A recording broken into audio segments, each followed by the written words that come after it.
안녕하세요. 민원연의 미디어 탈곡기 투표날입니다. 네, 활기찬 투표날. 활기찬 투표날. 네. 아, 투표는 다들 하셨나요? 저는 아침 일찍 하고 왔는데 이건 말이 안 되는 얘기네요. 네, 아침 일찍 할 예정입니다. 네. 자, 오늘 마지막으로 그 선거 이야기를 좀 더 해볼 텐데 마지막은 아니에요. 사실 민원연의 그 선거보도 모니터는 항상 선거가 끝나고 나서 한 열흘 정도는 더 된다. 왜냐면 선거 이후에 그 총평가 보고서들을 내야 되는데 선거 결과가 무엇이 됐던 간에 그 역사의 기록으로 남겨놓기 위해서 좀 잘못된 보도들을 다시 한번 정리해서 그 마무리를 할 필요가 있다. 그리고 사실 우리가 뭐 적폐 얘기하지만 최고의 적폐는 선거부도에서 선수로 뛴 사람들이잖아요. 그래서 저는 뭐 이번에 우리가 2주의 나쁜 보도 이런 것들도 계속 선정하고 그랬는데 선거 시기에 가장 나쁜 보도는 무엇이었는지 뭐 이런 것들도 어찌됐든 다 마무리를 해봐야겠다라는 생각이 듭니다. 저는 오늘 마지막 선거를 앞둔 마지막 터는 시간인데요. 사실 오늘 좀 더 많은 보고서들이 나올 거라고 생각을 하는데, 오늘은 더 이상 일을 안 하고, 쉴 것이므로, 보고서 나온 것들 중에서, 전 지난주에 나왔던 보고서 중에서 그 SNS 보고서를 오늘 털어보려고 합니다. 자, 두 분은 뭐 하실 거예요? 저는 조선일보 팩트체크 사이트에 있는 보도들을 한번 점검해 보았습니다. 봉우 씨는? 네, 저는 TV토론, 6차례 TV토론 네. 분석 결과를 말씀드리겠습니다. 네. 그럼 저는 몸이 힘들므로 좀 다른 부분부터 먼저.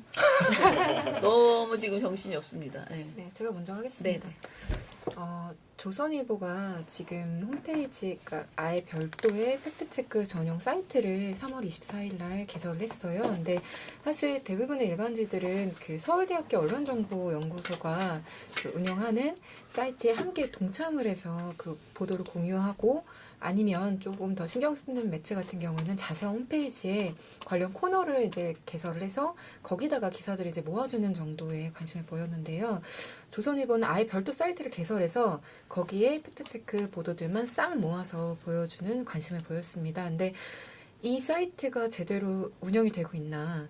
사실상 정말 명분은 가짜뉴스로 잡겠다. 네. 뭐 그런 얘기를 하고 있는데 정말 그런가 좀 의문이 드는 지점들이 있어서 한번 이번에 쭉 살펴봤어요. 일단 개설은 3월 24일 날 했지만 관련 보도, 거기 들어있는 보도 시작일로 보면 2월 24일부터 5월 5일까지 기사들을 쭉 한번 봤는데요.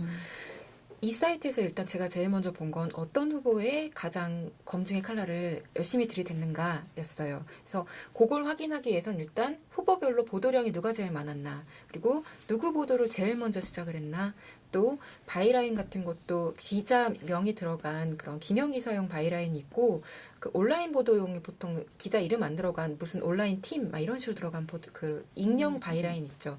그거 비율이 어땠는가, 또 이 사이트, 온라인 사이트에 있는 기사가 지면에는 또 얼마나 반영됐는가 이런 것들을 쭉 살펴봤는데요.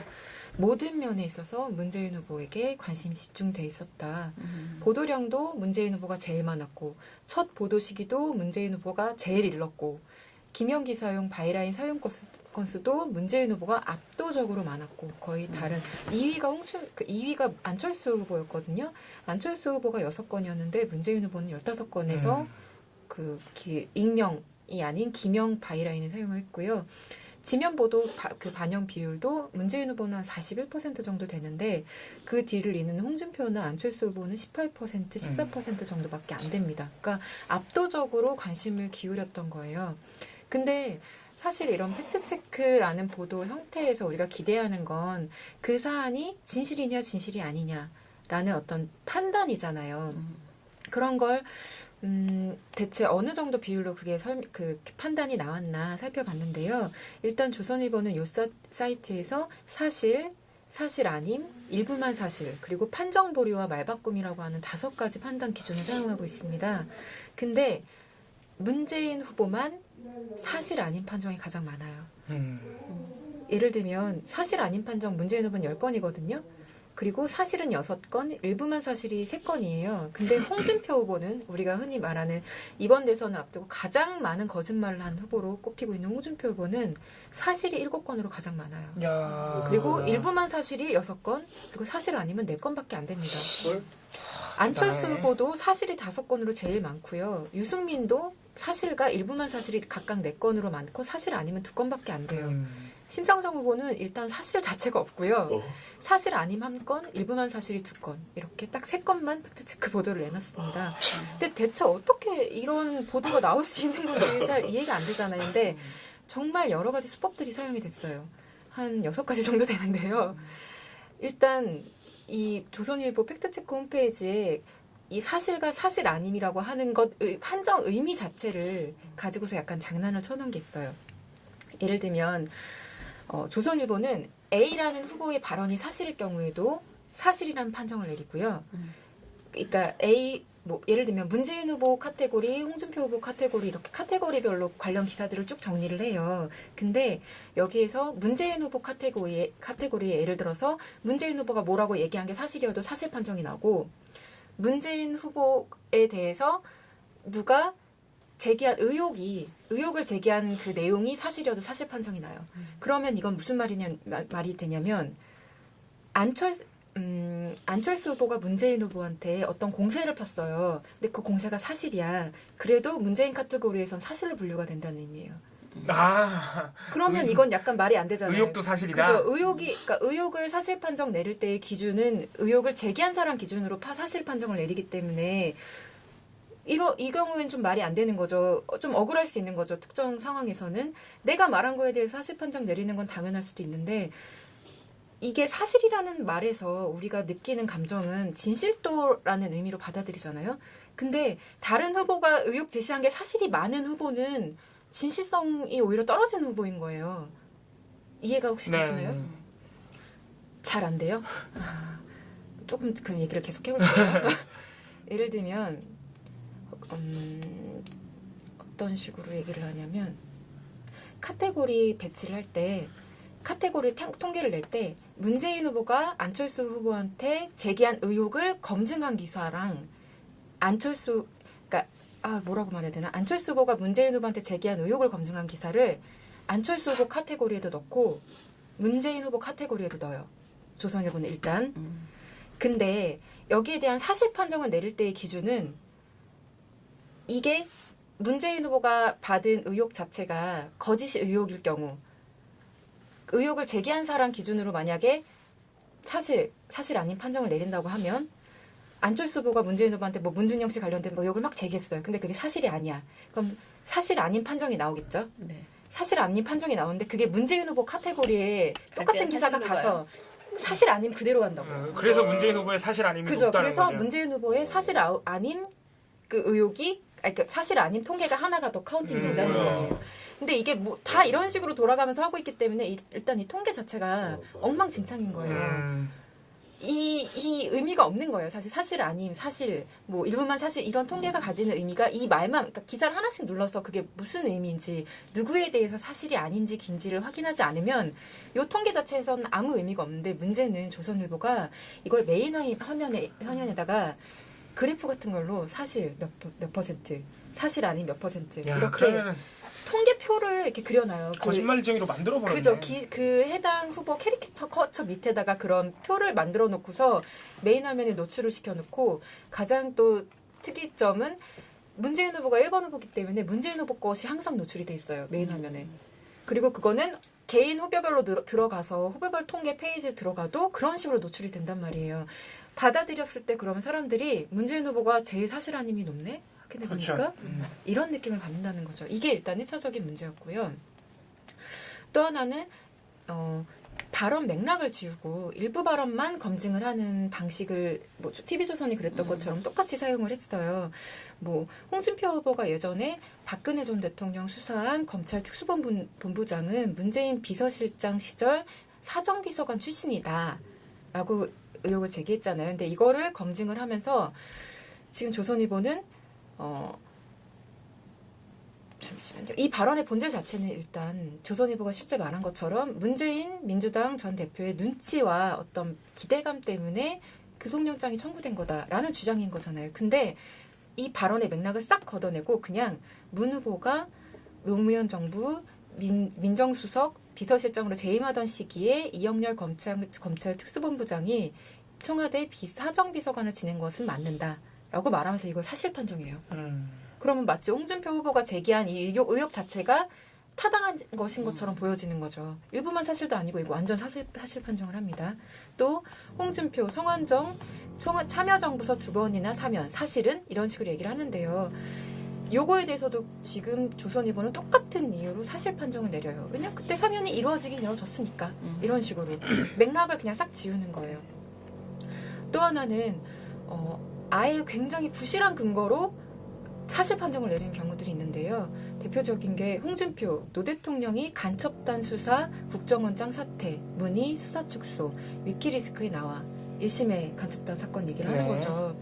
그걸 얘기를 하면서 조선일보가 이거에 대해서 뭐라고 판정을 내리냐면 일부만 사실 판정을 해요. 근데 그 기준이 뭐냐? 실제 개입을 했다는 멘트는 없다. 멘트는 없는데 노무현 대통령이 김승국 국정원장을 사퇴시켰다는 근거 자료를 위키리스크 그런 발언들이 위키리스크에 있긴 있다. 있어서 사실이다. 일부 사실이다. 이렇게 판정을 내리거든요. 근데 여기에다가 조선일보가 인용을 한 그 위키리스크 구절들이 사실 어떤 내용이냐면 위키리크스 하다 홍준표랑 비슷한 줄 알았어요. 소름. 청와대가 국정원을 강력하게 장악하려는 것으로 보이며 일부 의심론자들은 김만복을 승진시켜 청와대가 국정원 수사 초기 단계에 있는 간첩 사건을 은폐하려는 것으로 본다. 이런 발언이 있고요. 비판론자들은 노 대통령이 청와대 내부회의에서 김승규 원장이 사퇴를 요구했다고 말한다. 이런 식인 거예요. 그러니까 이거는 이 문서 자체가 그렇게 판단해서 말하거나 정확하게 이렇게 얘기를 하는 게 아니라 이런 의심론자들이나 비판론자들의 의견이 있다, 의견이 있다고 전달한 구절인 거예요. 그런데 그러면 이건 엄밀히 말하면 딱 그거에 대한 증거 자료가 아닌 거잖아요. 그런 자료가 아닌데도 여기에 대해서 조선일보가 뭐라고 얘기하냐면 김승구 국정원장의 갑작스러운 사태가 노무현 정부의 압력에 따른 것이라는 정황은 폭로 전문 외에도 당시 관련자 진술을 통해 알려진 사실. 그러니까 이건 일부만 사실이다. 이런 식으로 얘기를 하는 거예요. 이건 정말 말도 안 되는 의혹만 있으면 사실이라는 거예요. 말도 안 되는 판단 기준인 거고 그러면 백보양보해서 그래 검증 사안 중에 2가지 중 1가지가 사실이면 조선일보는 무조건 일부만 사실로 때리나 보다 이렇게 생각했는데 아니에요. 전혀 그렇지 않아요. 왜냐 문재인 후보가 안철수 후보한테 제기한 의혹을 다룬 그 팩트체크 보도가 박범계 의원 안 포스코 주가 절반 곤두박질 책임 거수기 사회이사 역할이라는 그 팩트체크 보도가 있거든요.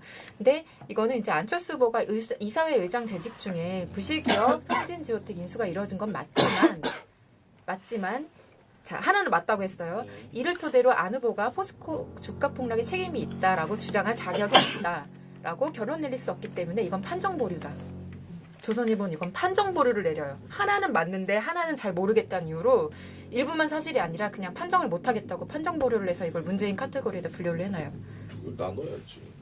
그러네요. 그 나눠서 하나만. 그러니까 후보에 따라서 판단 기준이 달라지는 거예요. 달라지고 있는 거예요. 근데 아까도 계속 눈치채셨겠지만 홍준표 후보에 대한 거는 그런 그렇죠. 식으로 계속 이렇게 사실, 해주고 네. 문재인 후보에 대한 거는 판정 보류 이렇게 내려버린다는 거죠. 또 홍준표 후보 반대로 홍준표 후보 관련해서 홍준표 독일의 슈레더 통리는 노동의 유연성을 확보해주고 실업률을 3.4%로 낮췄다. 뭐 이런 것들이 있는데요. 하르츠 개혁으로 독일 실업률이 떨어진 건 맞는데 맞다. 하지만 우리나라에서 이런 개혁이 실용될 수 있을지 회의적 시각이 많다라고 하면서 하나가 맞기 때문에 일부만 사실이에요.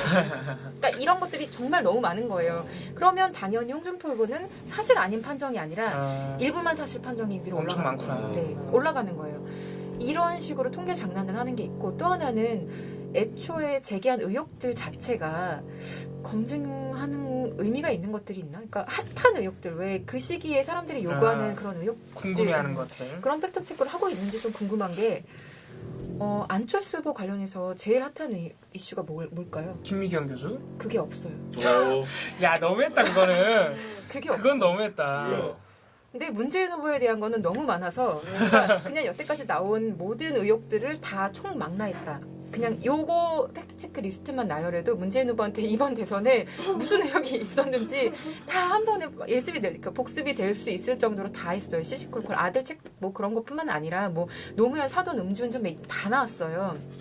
이거 왜 그걸 왜 팩트체크하는지 일단 모르겠는데 아무튼 다 나왔고 송민숙 회고록은 논란은 없는데 지면에 있어요. 이건 대선 팩트체크라고 지면 보도로 따로 내놨습니다. 그러면 이렇게 생각할 수 있죠. 그럼 혹시 안철수 후보 관련된 의혹들도 여기 사이트는 없지만 지면에 팩트체크 형식으로 내놨을지도 모른다. 그러나 없었습니다. 네, 없었습니다. 아무리 찾아봐도 한 건도 없었고요. 또 하나 이거는 꼼수라기보다는 조금 애매한 건데요. 사족을 붙여서, 그러니까 판정은 제대로 내렸어요. 사실이 아니다라고 판정은 내렸는데 사족을 한두 마디씩 이렇게 붙여놓는 케이스들이 있어요.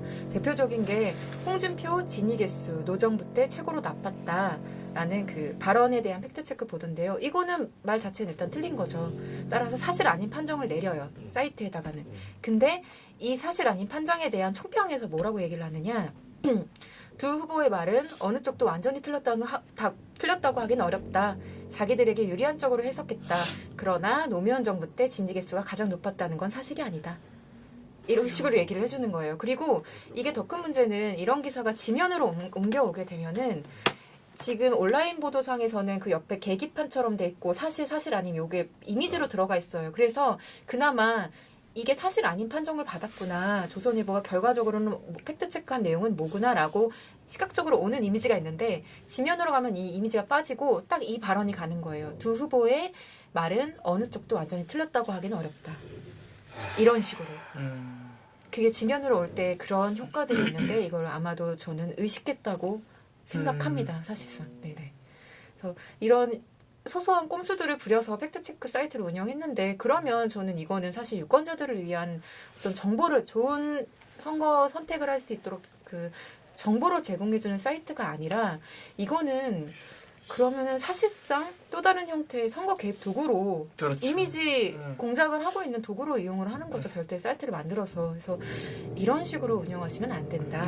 네, 하고 얘기를 드리고 싶습니다. TV조선하고 똑같네요. 네, 사실상 꼼수는 대단히 TV조선도 비슷합니다. 압도적으로 홍준표 후보의 주장을 거의 뭐 억지로 이제 일부 진실로 만들어주는 경향이 굉장히 강했던. 네, 제가 저번 주에 한번 말씀드렸을 거예요. 네. 방송 우리 처자님이 건강이 굉장히 안 좋으시네요. 네. 그럼 제가 하지요. 저는 지금 다음 포털 메인에도 올라가 있는 우리 민원연 방송모니터위원회 토론회 TV 토론 보고서를 읊어드리겠습니다. 자, 저희가 방송 3사 KBS, SBS, JTBC 초청 토론회하고 성관이 1, 2, 3차 토론회 이거 6차례 토론을 모두 분석했는데 이거를 6개 토론을 하나의 보고서에서 다 담기는 너무 양이 많아져서 방송 3사 따로 선관위 따로 해서 발표를 했습니다. 지금 선관위 보고서가 아무래도 가장 최근 토론이라 그런지 이제 다음 메인에 올라가 있네요. 근데 일단 결론부터 말씀드리자면은 미국식 시간 총량제 자유 토론은 우리나라 정치 역학 그리고 상황상 도입하면 안 되는 것 같다. 이게 결론이에요. 그러니까 KBS가 먼저 도입했고 선관위 같은 경우에는 1, 3차가 2차는 시간 총량제 자유 토론이 아니었어요. 선관위도 1, 3차는 KBS처럼 그 시간 총량제 자유 토론. 그러니까 쉽게 말하면은 후보별로 시간만 정해져 있고 그 말하는 내용은 아무런 상관 없이 그냥 마음대로 할 수 있는 겁니다. 물론 주제는 정해져 있어요. 근데 뭐 몇 명의 후보한테 질문해야 된다. 아니면 한 번 발언할 때 얼마나 시간이 정해져 있다. 아니면 또는 뭐 지금은 정책 토론 시간이다. 또는 주도권 토론 또는 뭐 후보 검증 시간이다. 이런 구분 없이 그냥 마음껏 아무 말이나 할 수 있는 난상 토론 개념인데 선관위 토론이나 방송 3사 토론이나 이 방식을 채택한 토론이 공평함이나 유익성에서 모두 최악의 결과를 드러냈다.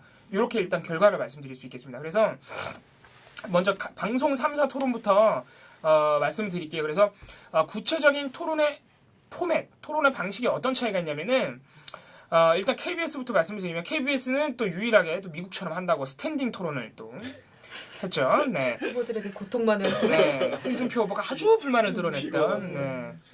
이거 SBS하고 JTBC는 스탠딩 토론 그 후보들 세우지 않았습니다. SBS는 일렬이긴 한데 앉아서 있고요. JTBC는 원탁에 앉아서 있죠. 네.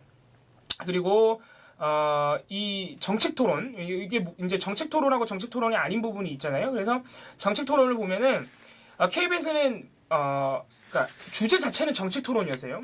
주제 자체는 정책 토론이었고 1, 2부 모두 계속 같은 주제로 갔죠.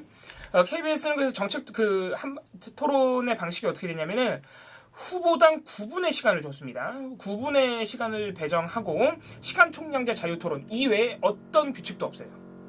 어떤 규칙도 없습니다. 자, SBS는 후보당 15분을 배정했습니다. 정책 토론에서 후보당 15분을 배정했는데 여기에 뭐가 들어가 있냐면은 정책을 PT할 시간을 줬어요. 후보마다 1분씩. 후보마다 자기 공약을 대놓고 피할 수 있는 시간을 준 겁니다. 그리고 질문 답변 시에는 모든 후보들에게 한 번 발언할 때 1분 30초씩만 해라 라는 시간 제한을 뒀어요. 시간 제한을 뒀고 이거는 JTBC도 마찬가지입니다. 후보당 6분을 주는데 PT는 없었어요. PT는 없는데 한 번 발언할 때 역시 1분 30초 제한 룰을 뒀습니다. 이거 1분 30초 제한 룰을 두는 건요. KBS처럼 난상 토론하게 하면요. 자기 시간이 있으니까 계속 질문하는 거예요. 예를 들어서 문재인 후보한테 계속 하나의 주제에 대해서 뭔지 아시죠? 뭐 주적이라든가 아니면은 그 아들 특혜 채용 의혹에 대해서 심지어는 그게 정책 토론에서 아니잖아요. 주제에서 벗어난 건데 계속 물어보는 거예요. 시간 쓸 때까지. 그러니까 이게 그 사람이 자기 시간만 쓰는 게 문제가 아니에요. 문재인 후보는 계속 그것만 답변하다 끝나요. 자기 시간을 거기에 다 써버리는 거예요. 이런 문제가 발생하니까 한 번 발언할 때 1분 30초라는 룰을 둬버리는 거죠. 그래야 사회자가 개입할 여지도 많아져요. 1분 30초 끝났습니다. 그리고 그러면 후보는 계속 문재인 후보에 대해서 예를 들어서 문준용 씨 특혜 채용을 물어보고 싶어도 시간이 끝나니까 다음 걸로 넘어갈 수밖에 없는 거예요. 요런 이제 차이가 있는 겁니다. 그리고 이제 중요한 게 이게 제일 중요한데 주도권 토론이 KBS가 없어요. 이 주도권 토론이 뭐냐면 말 그대로 후보가 한 명 한 명이 다 주도권을 가지고 토론할 시간을 주는 거예요. 그래서 예를 들어서 KBS 같은 경우 심상정 후보는 질문을 받을 기회가 없었어요. 네. 반대로 문재인 후보는 질문을 할 기회가 없었어요. 근데 주도권 토론이 생기면 어떻게 되냐면요. 일단 문재인 후보처럼 자기가 질문할 기회가 없는 그런 상황은 발생하지 않아요. 무조건 내가 주도권을 가지고 질문을 할 수 있어요. 그리고 이게 또 하나 차이인데 SBS, JTBC는 주도권 토론에서 한 후보가 자기 주도권 때 무조건 3명의 후보에게 질문하도록 했어요. 그러니까 한 명의 후보에게만 질문하지 말라는 거예요. 이렇게 되면 심상정 후보처럼 질문을 못 받는 상황이 발생할 수 없어요. 어쨌든 간에 최소한 한 번은 질문을 받게 돼 있어요. 최소한 한 번도 아니에요. 예를 들어서 3명의 후보로 택하게 돼 있으니까 사실 여러 차례 질문을 받게 되는 거예요. 심상정 후보도. 그러니까 SBS, JTBC는 이미 토론의 방식에서 그 어떤 질문과 답변의 치우침 현상을 상당 부분 차단한 거예요. 이게 사실 그동안 우리 대선의 토론이 사실 계속 이런 식으로 진행이 됐어요. 근데 SBS, JTBC는 그동안의 토론 방식을 굉장히 세련되게 굉장히 세분화를 한 거예요. 주도권 토론, 정책 토론 딱 나누고 SBS는 PT라는 개념을 넣고 이건 없었던 거예요. PT라는 개념을 넣고 또 주도권 토론에서 3명을 무조건 지목하게 하면서 시간 제한을 두고 굉장히 세분화가 됐죠. KBS는 이런 규칙이 하나도 없었던 겁니다. 그러니까 굉장히 미국처럼 딸랑 2명이 나오면 얼마나 좋아요. 2명 나와서 자유롭게 막 하길 바랬는데 자유롭게 주제에 어긋난 토론하다 나갔죠. 네. 자, 이런 상황이 발생한 건데, 자, 그리고 이제 JTBC의 특이점은 뭐가 있느냐? 방청객을 두고서, 백인의 방청객을 뒀고, 후보마다 1분의 찬스 발언. 하고 싶은 말 있으면 1분 찬스를 써서 할 수 있게 했습니다. 그리고 실시간 팩트체크 실시했습니다. 아무튼 이런 차이가 있습니다. 그래서 포맷에서 이미 어느 정도 KBS에 참사는 예정이 됐었다. 그래서 어느 정도 그럼 정말 KBS가 그렇게 불공정하느냐, 불공평하고 유익성이 떨어졌느냐 하는 거를 저희 이제 방송 모니터 위원회 회원들이 수치로서 한번 증명을 해보자 해서 이거를 시간으로 재는 건 의미가 없어요. 왜냐하면 후보마다 배정받은 시간은 똑같거든. 발언 시간 자체는 똑같아요. 그러니까 시간으로 재는 건 의미가 없다. 그래서 질문 횟수와 답변 횟수를 다 체크했어요. 토론에서 나온. 자, 그래서 그 결과 일단 기본적으로 질문 답변 횟수를 다 합치면 기본적으로 3, 4 모두 문재인 후보가 제일 많아요. 이거 어쩔 수가 없어요. 왜냐면 질문이 쏠리니까. 가장 지지율이 높은 후보한테. 그런데 우리가 이제 주목한 건 뭐냐면은 질문과 답변의 차이가 얼마나 되느냐 이거예요. 그러니까 아까 말씀드렸듯이 KBS 같은 경우에는 문재인 후보는 답변만 하다 끝나고 심상정 후보는 질문만 하다 끝났단 말이에요. 자, 그 차이가 얼마나 이렇게 고르게 분포되어 있느냐가 중요하죠. 그러니까 각 후보마다 그런 차이는 있을 텐데 얼마나 차이가 많이 나느냐 그걸 비교해봤더니 SBS는 후보별로 그 질문과 답변의 차이가 평균적으로 9.4회 정도 돼요. 9.4회. 그래서 SBS는 오히려 문재인 후보는 질문 답변 횟수가 4회밖에 차이가 나지 않아요. 질문한 것만큼 답변도 했다는 거예요. 거의 비슷하게. 심지어 홍준표 후보는 차이가 없어요. 질문 횟수 답변 횟수가 똑같아요. 심상정 후보도 8회밖에 안 됩니다. 질문을 좀 더 많이 해서요. 근데 이게 신기한 게 안철수 유승민 후보가 굉장히 질문 답변 횟수 차이가 커요. 네, 이 두 후보 때문에 평균이 9.4회로 올라간 겁니다. 자, 그리고 이게 놀라운 게 JTBC는 질문과 답변의 횟수 차이가 1.6회밖에 안 됩니다. 모든 후보가 질문 답변을 거의 동등하게 했다는 거예요. 역시 느낌만 그랬던 게 아니고 느낌만 그랬던 게 아니라 실제로 그랬던 겁니다. 자, 가장 심각한 KBS. 이 KBS의 질문 답변 횟수 차이는 평균 10회입니다.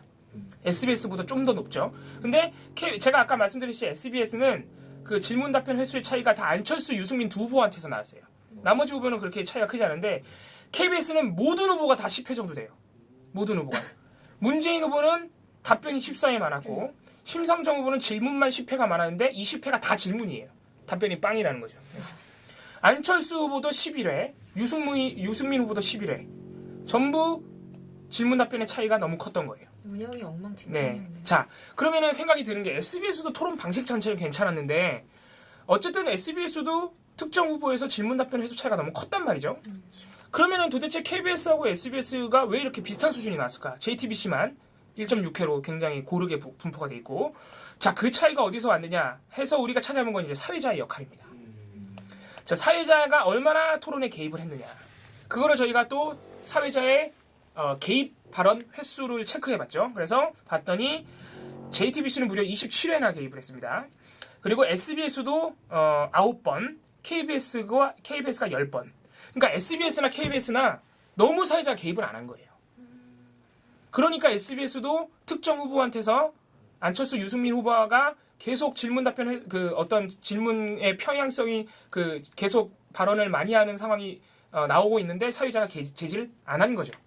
그렇다 보니까 SBS도 JTBC와 비슷한 토론 방식을 택했는데도 불구하고 특정 후보한테는 질문과 답변의 횟수가 너무 차이가 컸던 거예요.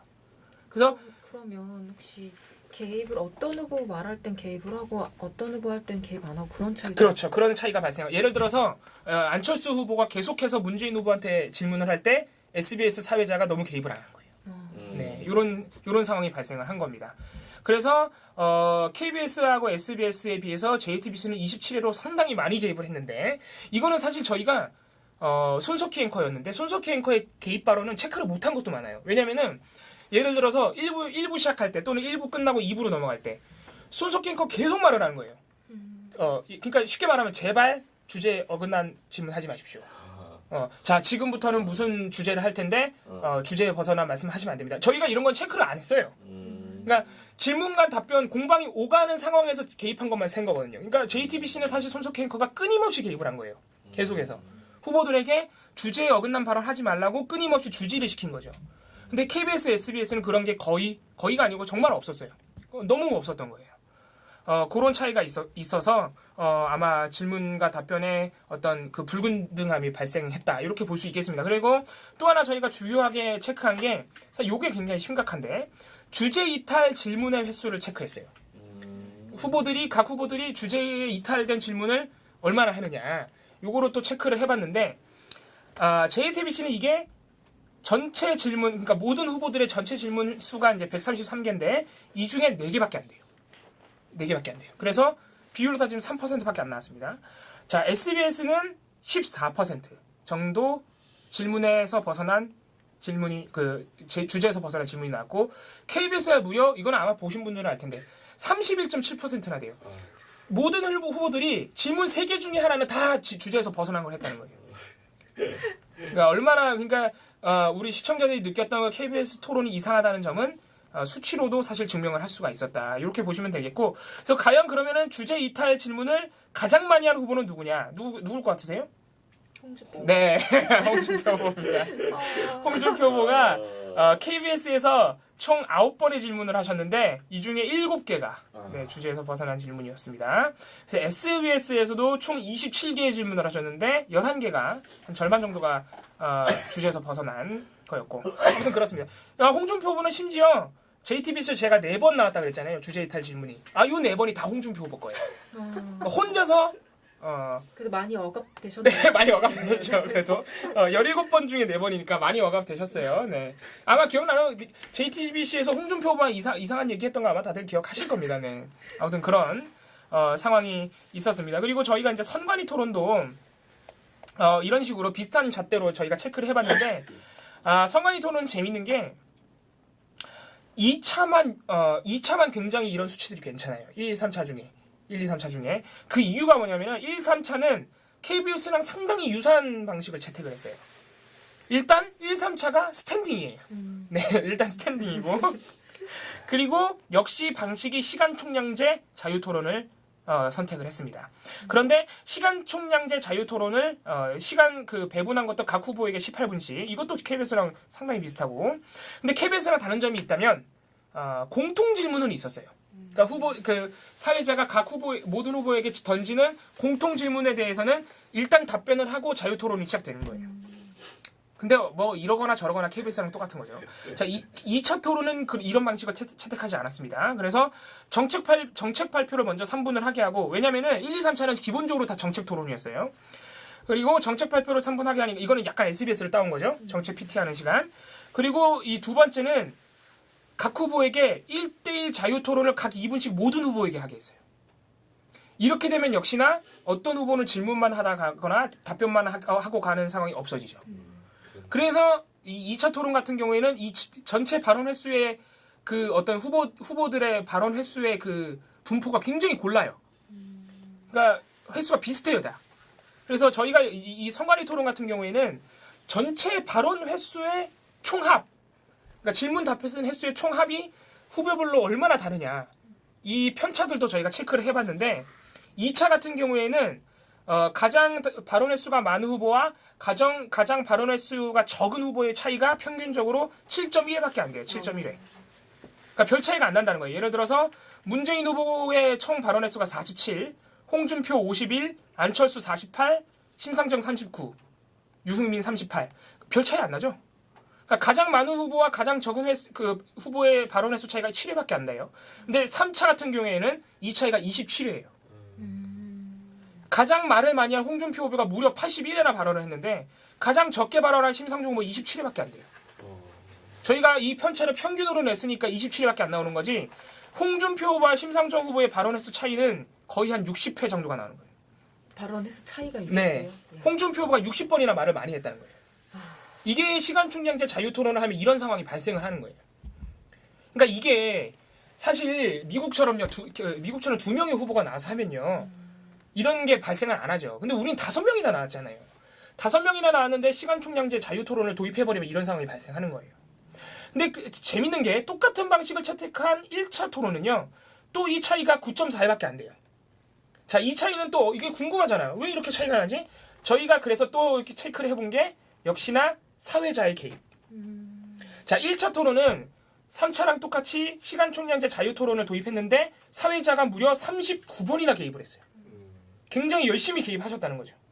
그래서 이분이, 이 사회자가 김진석 KBS 기자라는 분인데, 발언 자체가 주제에 어긋났다고 개입한 게 19번, 시간 다 됐다고 개입한 게 20번입니다. 총 39번이나 개입을 했어요. 이거는 심지어 토론 방식이 달랐던 2차보다 많이 개입한 거예요. 2차 때 사회자가 32번 개입했거든요. 근데 3차 때는 12번밖에 개입을 안 했어요. 뭐 그렇지. 이건 사회자의 역량 차이죠. 영량이라기보다는 뭔가, 영량이라고 해야 되나? 영량이라고 하면 너무 비난하는 것 같고. 아무튼, 의욕? 또는 용기? 네, 용기? 개입을, 너무 무서워. 후보들 말 너무 많이 해. 이래서, 네. 그게 영향입니다. 네. 삼천이 12번밖에 개입을 안 한 거예요. 그러니까 1차 토론은 3배 넘게 개입을 했어요. 그러니까 그 발언 횟수의 차이를 굉장히 많이 제지를 시킨 거죠. 자유 토론이다 하더라도 후보들에게 시간 제한을 뒀기 때문에 계속 개입을 하는 거죠. 그리고 또는 주제 이탈 질문이 나오면 사회자가 계속 개입을 하는 거예요. 그런데 3차 토론은 그게 너무 없었다.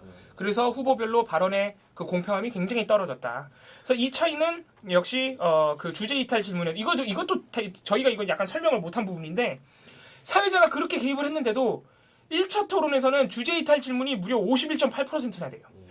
자, 이 1차 토론이 어떤 토론인지 기억나시는지 모르겠는데 안철수 후보가 아주 화제가 됐던 토론이에요. 제가 MB의 아바타입니까? 제가 갑철수입니까? 제가 볼 때는 이 정도 되면 사회자가 개입을 해도 어려워지는 측면이 있다. 사회자가 얼마나 당황했겠어요. 심지어는 그 질문을 받은 후보들도 당황을 했는데. 다시 물어본데? 네. 무슨 뜻이지? 그래서 1차 토론은 사회자가 개입을 하는데도 주제 이탈 질문이 너무 많았다. 이거는 어떻게 보면은 토론 포맷이나 사회자가 어떻게 할 수 없는 부분이 좀 있다. 그러니까 후보들이 좀 잘해줘야 되는데 네, 후보들이 좀 못한 부분이 있다. 그렇게 설명을 드릴 수 있겠습니다. 그래서 저희 분과원들이 우리 회원들이 질문 횟수 체크하느라 고생을 많이 하셨어요. 그래서 아무튼간에 다행히도 이 수치가 객관적으로 이 시간 총량제 자유토론이라는 게 얼마나 우리나라 이 정치 지형에 도입하기 어려운 것인지 조금은 우리가 증명해주지 않았나. 그래서 상당히 어느 정도 의미 있는 결론을 이끌어냈다. 그렇게 말씀드릴 수 있겠습니다. 네, 방송은 여기까지 털겠습니다. 어제 제가 그저께인가 같이 누구랑 밥 먹으면서 얘기했는데 이번 토론회를 보면서 대선 토론회를 보면서 이게 디테일이 약하잖아요, 모두들. 그리고 거짓말이 난무하고 옆에서 팩트체크 한다고 JTBC 같은 경우에는 우리가 지금 팩트체크 옆에서 하고 있습니다라고 말을 했잖아요. 근데 우리가 요즘 우리 민원연이 시험을 볼 때도 컴퓨터를 사용해서 자료를 얼마든지 보면서 말할 수 있게 해주는데 너무 그러니까 뭐랄까 어떤 자질이나 사상적인 문제, 그러니까 무슨 이런 것들 있잖아요. 뭔가 그 자료 없이도 말해도 될 수 있는 그런 질문은 그대로 한다 하더라도요. 예컨대 문재인 후보가 민주당의 모든 공약을 다 자세히 알고 그 아주 섬세한 그 내용을 다 알 수 있을까요? 그러니까 각 후보가 그야말로 컴퓨터가 아닌 이상은 그 자신들이 내놓은 정책의 세부적인 내용을 다 알 수 없는데 만약에 이제 특히 이번에 유승민 후보가 그런 질문을 많이 했잖아요. 디테일한 질문들을. 네, 재원 분량. 그러다 보니까 이제 그러면 뭐 우리 정책 뭐 누구 데려다가 본부장 데려다 토론해라 이렇게 막 답변이 나왔잖아요. 근데 그게 꼭 그런 무례하다. 그것도 모르면서 어떻게 대선에 나오냐 이렇게 말할 수가 없는 부분이 있지 않나. 그래서 정말 이 토론의 방식이 뭔가 좀 시대에 맞춰서 좀 계속 변화해야 되겠다라는 생각이 계속 드는 부분이 저는 있었어요. 그러니까 최소한 자기네 정책 자료집 같은 거는 가지고 나와서 다 같이 똑같이 그러니까 뭐 이렇게 똑같은 조건으로 족보를 가지고 얘기할 수 있게 한다든가 뭐가 좀 달라져야 되는 거 아닌가. 너무 그 개인기에 의존하는 토론이 아니었나라는 생각이 저는 들었고요. 지금 어제 그제 세 개 보고서를 한꺼번에 막 줬거든요. 특히 이 양적 분석이 있는 게 2개 보고서였는데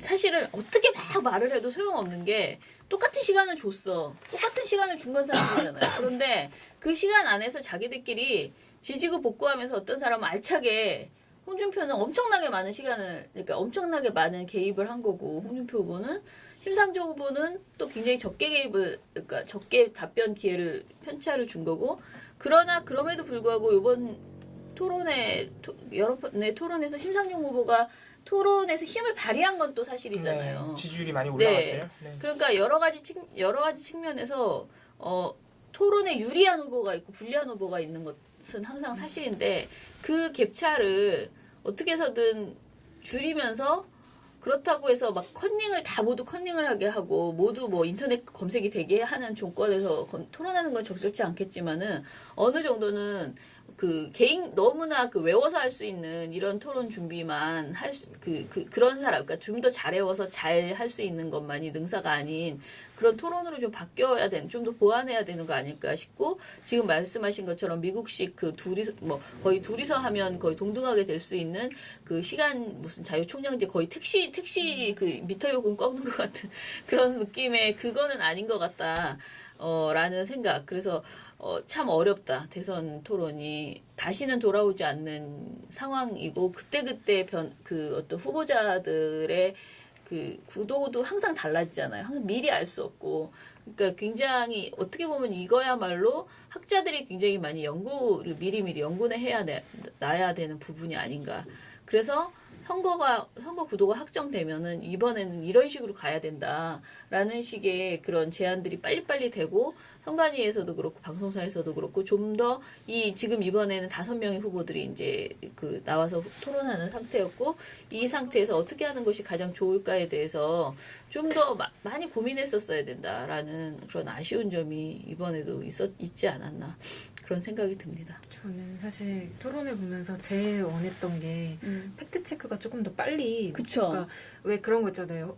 어떤 후보가 뭘 얘기를 했는데 그거에 대해서 자막이나 뭐 이런 걸로 사실 아님. CNN처럼. 네, 막 네. 진짜 사실 아님. 뭐 아니면 조금 지나서라도 자막이든 뭐든 아까 뭐 후보가 했던 말은 뭐 이런 면에서 뭐 일부만 사실 막 그런 그러니까 그렇게 판정이 해줘야 되는데. 빨리 나왔으면 좋겠는 거예요. 그러니까 토론회가 다 끝나면 너무 늦어요. 그 다음에 나오는 팩트 체크는 안 보면 그만이잖아요. 토론회 네. 보는 사람들한테 빨리 그 정보를 좀 줄 수 있었으면. 그러니까. 네, 그 일설에 의하면 JTBC가 그렇게 방송에서 하려고 그랬는데 하려고는 네, 했던 것 같아요. 모 후보 측에서 반대해서 아니 그게 네. 어떤 후보가 반대한다고 그런 어떤 그러니까 언론사가 스스로 결정해야 되는 측면도 있지 않나. 근데 대선 토론 자체가 그래요. 그 룰을 모든 캠프가 동의해야 합의해야 할 수 있게 돼 있고. 그 후보는 빠지든가. 네, 모 후보 누군지 다 아시죠? 아무튼 아쉬움이 좀 많았어요. 그죠? 결론은. 자, 저는 사실 이제 와서 생각해 보면 다 이제 뭐 그렇게 중요한 일도 아니다라고 생각되지만, 그 맨 위에 있는 건 좀 중요한데요. 재밌는데. 이 보도는 SNS 이제 보시면 못 들었는데, SNS 모니터하는 친구가 이제 발견해낸 새로운 보도, 그러니까 영상이에요. 근데 이제 제목이 홍준표 강사의 지구과학 특강이라는 그런 영상이 하나 나왔어요. 근데 이게 TV조선의 그러니까 조선일보구나. 조선일보의 페이스북 페이지에 뜬 거예요. 홍준표 강사의 지구과학 특강. 이걸 확 눌러보면 정말 대단한 영상이 뜹니다. 이거를 보면은요. 그 영상이 자유한국당의 홍준표 후보하고 민주당의 문재인 후보 두 사람이 토론회 때 했던 내용 있잖아요. 그 내용을 편집을 해서 보여주는데, 그 편집의 컨셉이 뭐냐면은 굉장히 똑똑한 그 과학 그 선생님인 강사예요. 홍강사.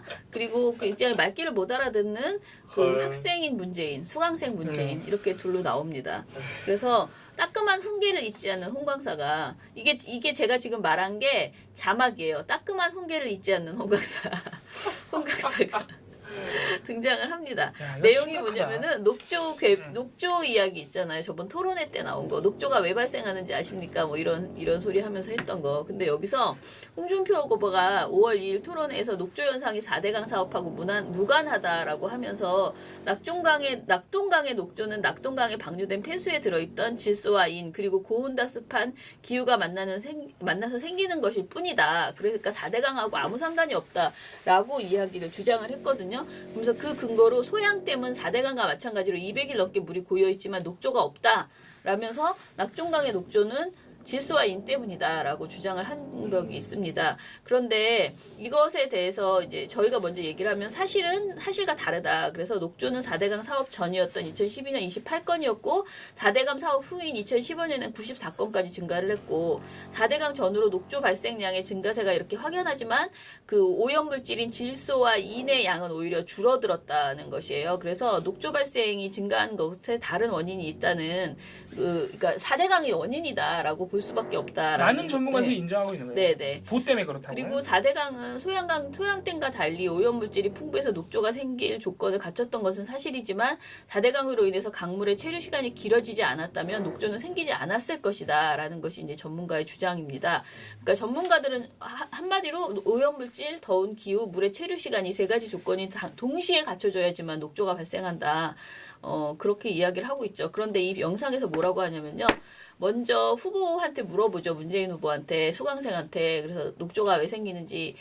그러니까 물어보니까 물이 고이니까요 라고 문재인 후보가 말했어요. 이건 자막으로 물이 고이니까요 라고 하고 문재인 후보 머리 옆에 정답이겠지? 라는 자막이 뜹니다. 그러니까 그렇게 생각했다는 거. 본인이 그렇게 생각했다는. 그런데 홍준표 후보가 그렇게 답할 줄 알았어 라는 자막이 뜨면서 그렇지 않습니다 라고 말하고요. 이제부터 준표의 지구과학 강의가 이제 시작됩니다. 자막에 그렇게 떠요. 그러면서 고온 다습한 기후와 만났을 때 생깁니다. 그랬더니 이제 그 문재인 후보가 좀 웃어요. 기가 막혀서. 그랬더니 어디서 반말이야 라는 반발이야 라는 자막이 홍준표 후보의 머리에서 또 뜹니다. 홍준표 후보 머리에 빨갛게 불이 났어요. 그러면서 반발하는 수강생이라는 자막이 또 뜹니다. 그랬더니 진짜 열심히 산다. 수강생의 잘못을 하나하나 지적하는 그렇게 자막이 뜨면서 녹조 박사. 홍준표 후보가 막 설명을 해요. 아까 말한 질소와 인 이야기를 막 하죠. 그러면서 자막이 녹조 박사 이렇게 뜹니다. 이건 거짓말을 또 진실로 만들어주는 거예요. 그렇죠. 이거는 완전히 그 거짓말을 진실로. 근데 여기까지만 녹조 박사만 또 해도 있어. 빵 터지는데 그 다음에는요. 홍준표 후보의 정치 외교 강의가 이어집니다. 그래서 북한의 독재 정권은 적폐입니까 아닙니까? 라고 준표 강사가 물어봅니다.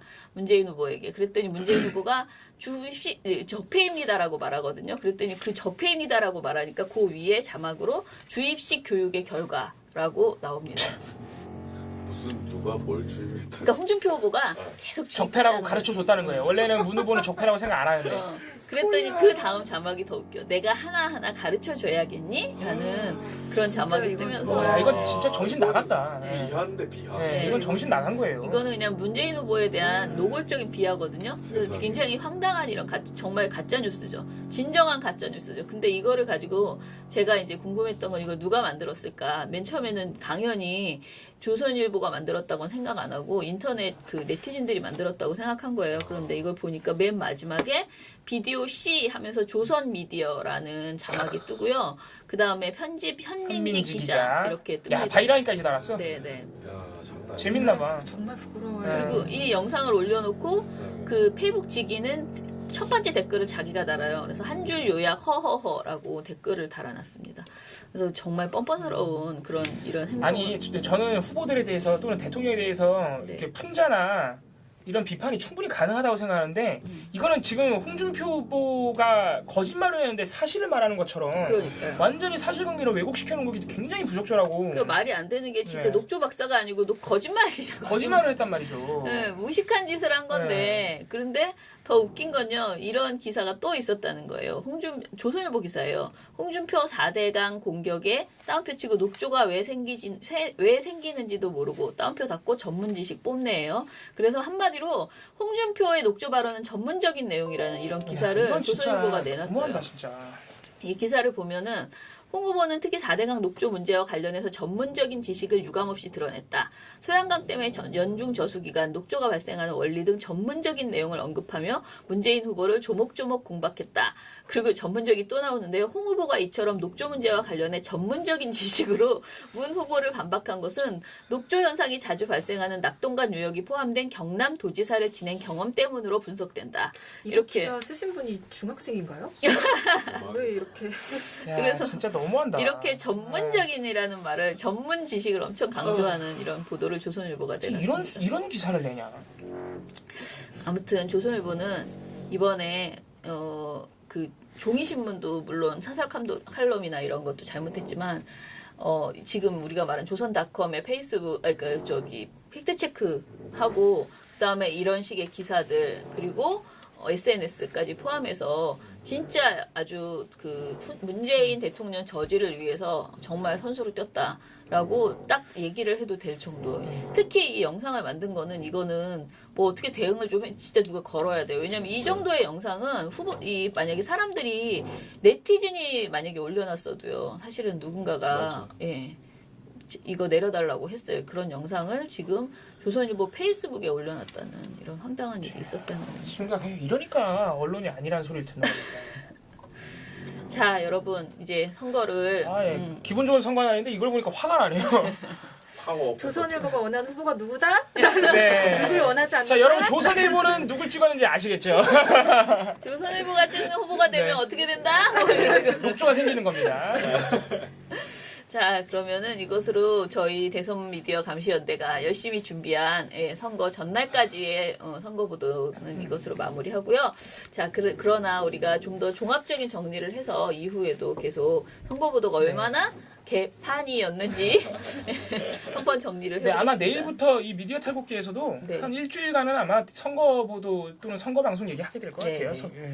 그리고 이제 좀 재밌을 것은 막상 이렇게 비판하고 욕하던 대통령이 막상 되고 나면요. 정말 신기할 정도로 금방 아부하는 그 모드로 바뀌거든요. 근데 제가 볼 때 MBC는 안 그럴 것 같아요. MBC와 네. KBS, MBC는 안 그럴 것 같고요. TV조선도 안 그럴 것 네, 같습니다. 우리 정수영학회는 그렇지 않아요. 그리고 조중동은 그렇지 않습니다. 네. 그런데 또 그 눈치를 또 보는 그 언론사들이 있어. 그 재미가 또 우리에게 새로운 즐거움을. 네. 야, 어제까지 이러다가 어떻게 이럴 수가 있어. 그런 네. 모습을 보여줄 겁니다. 네. 그거 우리가 또 그 비포 앤 애프터 이거 잘 찾아서 여러분에게 전해드리도록 하겠습니다. 그리고 제가 이 저희 그 민원연 회원이 줄어들까봐 걱정해서 하는 말이 아니고 정권이 바뀌더라도 언론의 문제는 정말 네. 정말 점점 더 심해져서 사실은 제가 늘 말하는 어떤 대통령이 되든 아무 일도 하지 못하게 특히 개혁 작업을 하지 못하게 발목을 붙잡을 가능성이 너무나 크고 그 모든 일을 언론이 해낼 것이거든요. 그래서 언론 감시는 정말 앞으로도 더 가열차게 계속돼야 되고 해야 될 일이 점점 더 많아질 것이라는 그런 생각이 듭니다. 어찌됐든 조금이라도 나은 상황이 된다면 그 상황에서 언론이 진짜 원래 했어야 되는 일을 잘할 수 있게 견인해내는 역할을 할 수 있도록 민원연이 아무튼 열심히 하겠습니다. 민원연의 미디어 탈곡기는 내일도 열심히. 털어드리겠습니다. 탈탈탈 안녕. 투표. 투표 꼭 하세요.